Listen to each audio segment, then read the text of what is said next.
Hi, this is Don Fenton from Panathlon, and this episode of the Panathlon People podcast is sponsored by Neumark Foundation. Just a big thank you to the Neumark Foundation for the support they give us here at Panathlon and all the work that we are currently doing in North Wales. Neumark Foundation, thank you, and this episode's for you.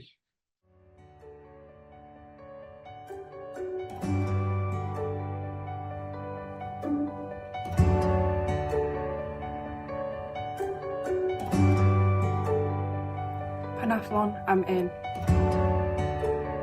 Panathlon, I'm in. Panathlon, we're in! Panathlon, I'm in.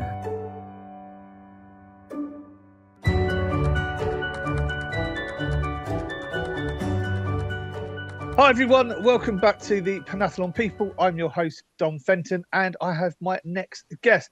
Aaron, how are you? Hi Dom, very well, thanks. How are you, my friend? Yeah, very good, thank you. It was only a few weeks that we saw each other, so it's nice to be able to finally get this booked in. Yeah, no, it's nice to catch up and nice to chat again. So, Aaron, for those who don't know you, why don't you just let people know who you are and what you do?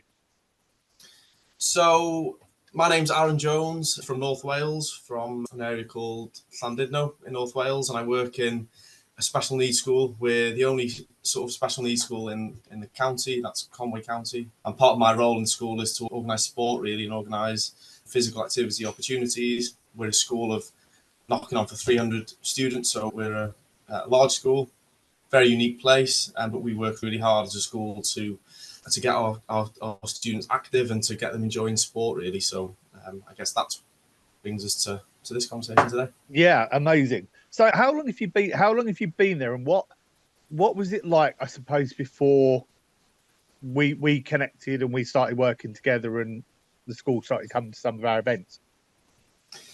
So I've been part of the school for over 8 years now, but actually in the role that I'm in now, it's been 3 years. So it's kind of since COVID that I was invited to take part in this role. We obviously had a stagnant period of sport and activity during that time. I was then brought in, and quite quickly after that, I become aware of you guys in the Panathlon charity. So really quite quickly, funnily enough, I was going through my emails today, and I'm one of them that I save everything. So I was going right back, trying to figure out how it actually started and where it'll come from. And I realised that it was one of the very first things that I sort of did really in the role. I can remember Tony sending an email through and introducing himself, and then the ball started rolling then, really, and here we are today, 3 years later, still taking part in the events. Amazing. So that's, I think, as well, that's for us when we look at new areas or we look at new things, it's either trying to make sure you got contacts in certain areas, or actually we just get on, and Tony's very good at just getting email addresses, sending out information, and just start building up from there. What was your first impression of your first event? So, yeah, I remember it quite well, really, because it was off the back of COVID. We'd done very little. We were very strict on mixing and travelling and leaving school and that type of thing. So Tony invited us to take part in a 10-pin bowling event. So we got a group together. There was a little bit of nerves around from sort of the pupils, staff, families as well. But actually, we committed to it and we went along. And we've never looked back, because it was such a nice event, and it made us realise, actually, the world is still continuing here, and we need to carry on, and we need to actually get back to doing the stuff that we were doing previously. And to be fair, without your support, really, we may have still been in that stagnant period for a little bit longer. I can remember arriving, and there was a couple of other schools there who were in the same sort of boat. They were quite nervous, quite anxious to be out of school. But you know what? We just got stuck in and took part in the event, and yeah, that was the first of many. Yeah, the journey's obviously continued over that sort of 3. And the likelihood, trying to think back, was it me that ran that one? It was. Yeah, so I tried to, obviously a lot of my work is in your area. So in terms of, so you did the first 10-pin, what other sort of activities have you been involved with us? Yeah, it quickly became, there was a boxer event, there was a range of multi-sports events, which we've kind of done every year then since, really. they tend to be differentiated by age, so we can actually send a few groups each year on the sort of multi-sports events. And that has then led on to what we took part in this year, which was our sports day, so the school sports day that we obviously run every year anyway. We kind of did that in partnership with you guys this year, which meant we could offer our pupils different opportunities on school site. So we didn't have the challenges of leaving the site, which can be difficult with certain groups, as you can imagine. They got to stay in school, you know, in the sort of safety of our school and take part in different activities that we couldn't ordinarily offer them. So it's been an evolving journey, and I get the feeling that it's still evolving, and I'm sure there's going to be more different opportunities when we come back in September. Yeah, I can pretty much confirm that. So yeah, it is a continual journey, that one. Yeah, and the sports day, obviously, first time we'd come to yourselves, what was the feedback from the students? What was the feedback from the other teachers? Because obviously, and I see this quite a lot traveling around the country, traveling around the sort of the UK, that when a lot of our events are external events, so we'll hire a hall, we'll do it in a school, and other schools will come to that venue. So it actually only means a certain number of teachers get to see what we do. And actually, I think there's a massive benefit in doing stuff in school. So actually, everyone can learn. Mm-hmm. Yeah, I totally agree. I think that's the key, really. You know, we're a school of 28 classes, okay? And of those 28, all of them can't come off site. You know, I'd maybe say that slightly over half of those classes are able to get out into the community. So that leaves us, you know, 10, 15 classes who can't actually leave the school site that easily. So in a year, they take part in PE, of course, and they take part in physical activity, but they're using our equipment and they're using our facilities. So over a year, they've used the same kind of equipment quite regularly, if that makes sense. Yeah. So comes along to sports day is pretty big here. It's a pretty big operation to try and get each class through an event which is inclusive and which differentiates from day to day. But what we thought of, and between myself and you really there, Don, was if you guys come across to us, bring your equipment along with you and bring the kind of the rewards that you offer, the certificates and stickers and that type of thing, and more or less allow you to run the sports day for that day, you know, and that give those people something totally different. And even though they were on our pitch here, our sort of small pitch that we've got here, it was a different event to what they're used to. So it worked perfectly, you know. We were still able to deliver the kind of traditional sports day with some of our classes who were able to do that. But for the groups that you worked with, you know, a lot of the groups that you come across, a lot of our students were wheelchair users, non-ambulance students. So for them to take part in the equipment that you offered was just great. Yeah, and it was great. I must say, it was great to see their faces when they were taking part. And actually, did you get much feedback from parents and things like that? Because obviously, when we were in school, obviously the parents came around with them and watched what they were doing as well. Yeah, well, that was the beauty of it. For sports day, we always invite parents in, I'm sure most schools. So yeah, for once, the parents, the families can actually see firsthand what we're doing and what we're delivering. And not only that, they were actually taking part, as you saw. You know, they were following the kids around and they were taking part in the games, the bowling, the parachute activities, you know, all that type of stuff that were offered.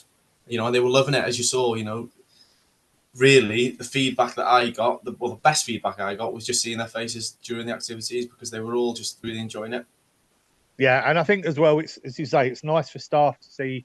Oh, so when we hear the name Panathlon, teachers can now actually, next year, when you're bringing groups out, teachers will have an idea about what it is, rather than go, well, we hear the name a lot, but we're never quite sure what it is. Exactly. Well, it's become a bit of a household name here now, really.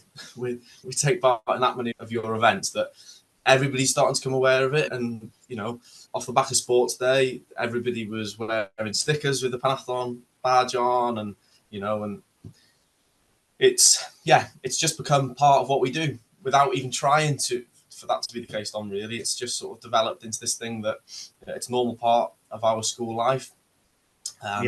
Now, not only can we offer it to the groups which can get out, but we can actually offer it to everybody now. So with a bit of luck, in a year, we hope that we can get the majority of our classes through one of your events, be it here or off-site. Yeah, that's amazing. And if you remember going back to that first event 3 years ago now, did you imagine you'd be where you are now? Did you imagine you would have attended so many events or now sports days and everything else?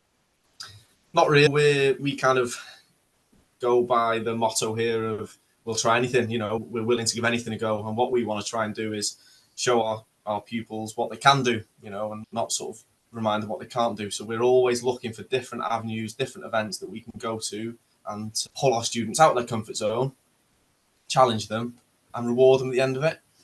And I remember when the Panathlon information was coming through, we thought, yeah, okay, we can give that a go. We can travel the distance. We can see what's offered.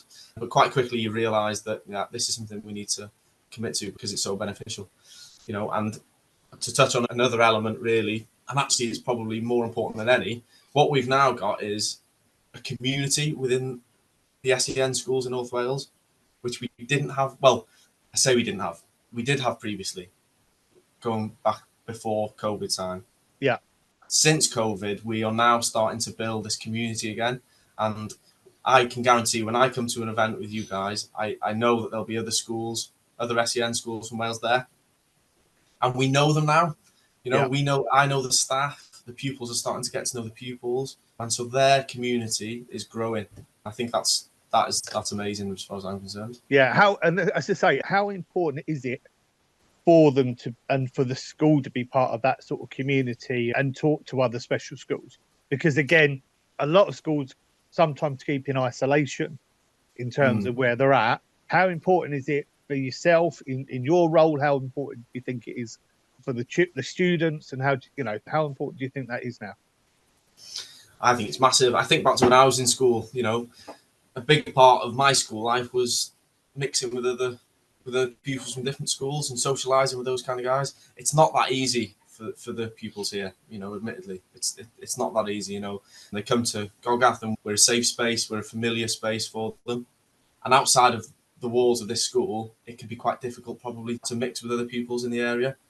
But now what we hope that we're doing is showing them that we're part of something much bigger than just Ysgol Y Gogarth. We are part of a big community. And we've got friends in Gwynedd, we've got friends in Flintshire, in Denbighshire, and we can see that now. And it's not, it's comfortable, they're friendly, we're friendly with them. And it's not, we're not attending a corporate event where we play sport and we go back to school. It's so much more than that. We're all sat together over lunch.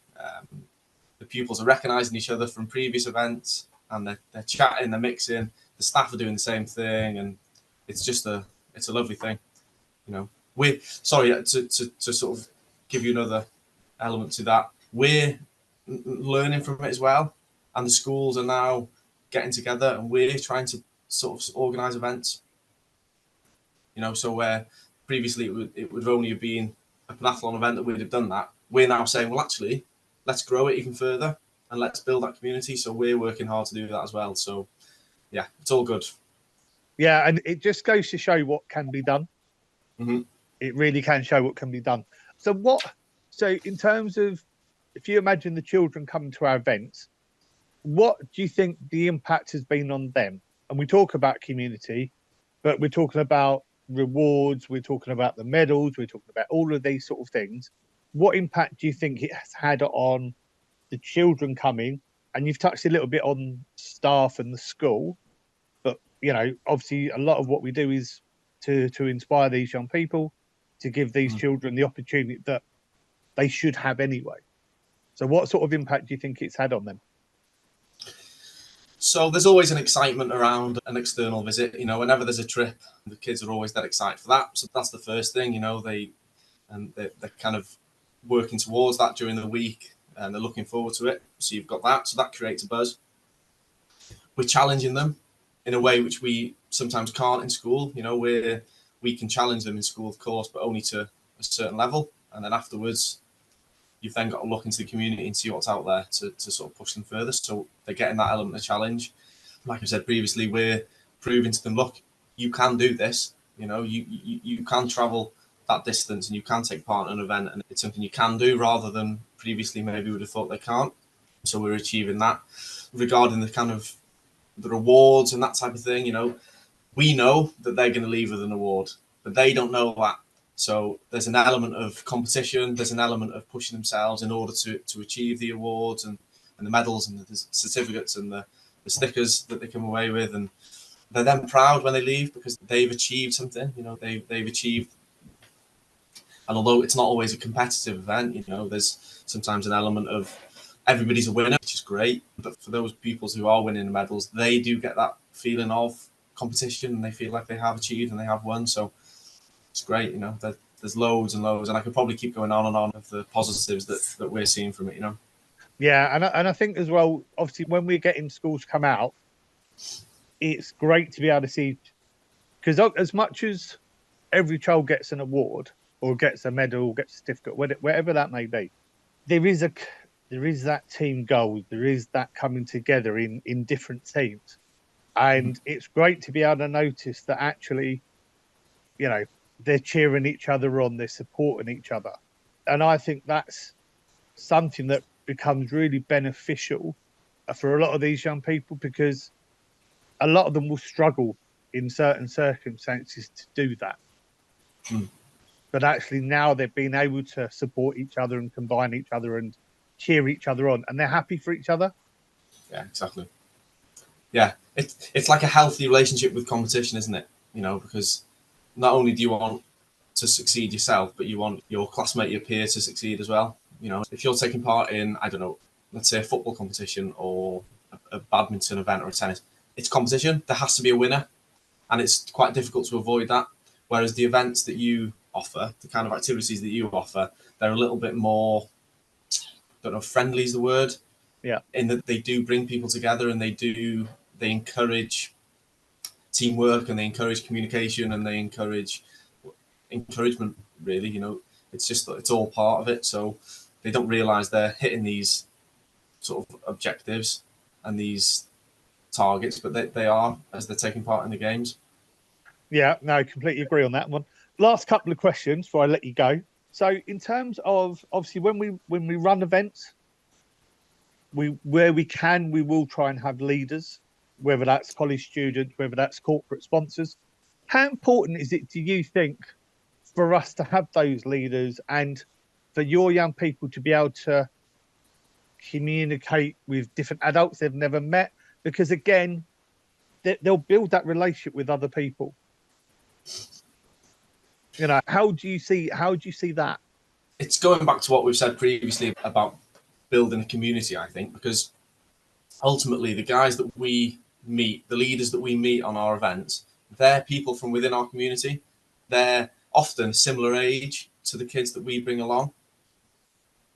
And so what we're showing to our pupils is, these are your friends, these guys are here to help you. Yeah, they're adults, and for them they might appear to be adults, but really they're young guys that are helping you, and often at a similar age, as I've said. So what we're showing our pupils is, you've got friends everywhere. We're part of a big community.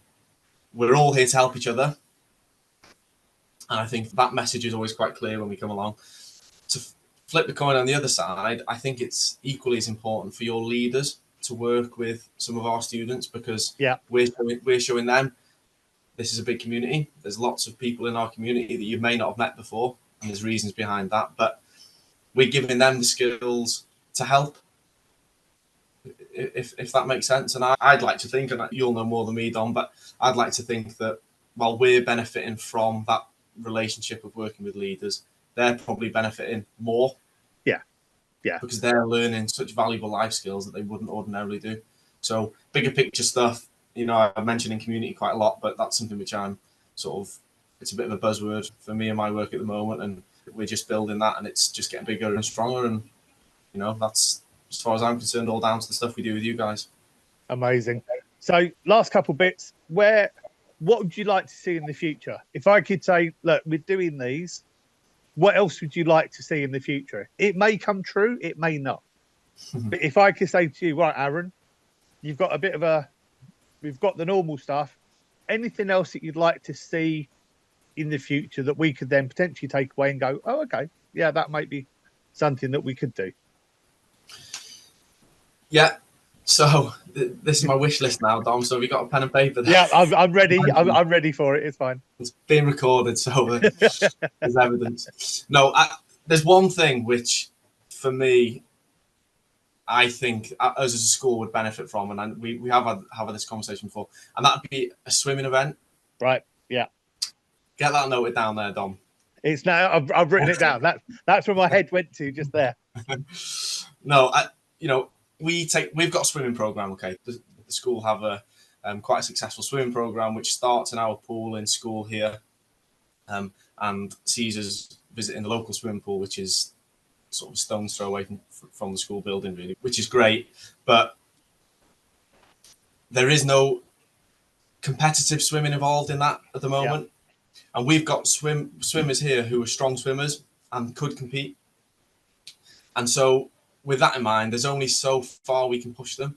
We can, once you've achieved, sort of swimming lessons and safety in the water, those types of activities, they've kind of reached their limit. And if they do that at a young age, they're continuously going through that same cycle every year. And it's difficult, to be honest. It's difficult given the size of the school and given the size of the project that we try and offer. So maybe if there was a swimming gala or some kind of swimming event available to us, I know we would certainly look at attending. And I just get the feeling that would broaden our project a little bit. Yeah. Okay. I know it's probably not easy logistically. It's probably not easy, and I get that. But if we attended one event, we could probably learn from that, and we could probably look to offer some of the activities that you do. But at the moment, I think we just need a little bit of inspiration from somewhere to get us up there. That is bit. I know that I'm allowed to say it is being discussed. So we are looking at those sort of things. We do run galas. We are involved in galas. So it is something that we are looking at. So all I'd say is, and I think partly you've hit that as well, because actually sometimes when you're coming to events, you can learn ideas. So you can see some of the stations that we put out on our primary panathlons or our secondary events, and actually you can take them back into school. And actually, then the children are learning that within the school. Yeah. We have our swimming program. We have galas that we can run. And to be honest, I know it is something we've discussed for a little while. It's something that we've discussed at HQ as well, in terms of trying to look at that as well. So, watch this space. It may come true. It's not, great. That wasn't a massive wish list, which I'm really pleased about, but but I'll accept that as a wish list. So, final question before we leave you. If there was someone who's listened to this going, I'm not sure about Panathlon, I don't know whether or not to get involved or not, what would you say to them? It's difficult not to go on and on, like I've said, because there's loads of positives. But ultimately, we as a school can now offer sports events, physical activity events to all of our students. Previously, that wasn't possible. It is now. We can really we can say to every pupil in our school that there is an event which is suitable and adequate for them in the school year. And I think that alone is a massive achievement. We're a school of, like I said, close to 300 pupils. The needs and ability levels within the school is just, the range is massive. There's a real, broad range of different needs and challenges. And so to offer a sporting event to everybody is pretty impressive. What we're doing on a regular basis now is sending our pupils to Panathlon events, and they're coming back and they're proud of themselves. And I think that alone is amazing. They're proud of themselves, and I think that's great. That's great. Yeah. We're gonna stick around as long as you're willing to have us. Oh, you can cat's fine. Yeah, I would personally recommend it to anybody, and I do. I have conversations regularly with different groups with different schools, and I'm always pushing the name forward. So amazing. Well, I will be seeing you in September and October because I will be up there again, which I will be looking forward to. Well, I'm looking forward to it now already because I do enjoy my time there. Aaron, Thank you very much for coming onto the podcast. Cheers, Tom. Thanks for having me. Yeah, it's been nice to have a chat. Thank you, everyone, for tuning in. I'm Dom Fenton. This is the Panathlon people, and I'll see you again soon. Take care now.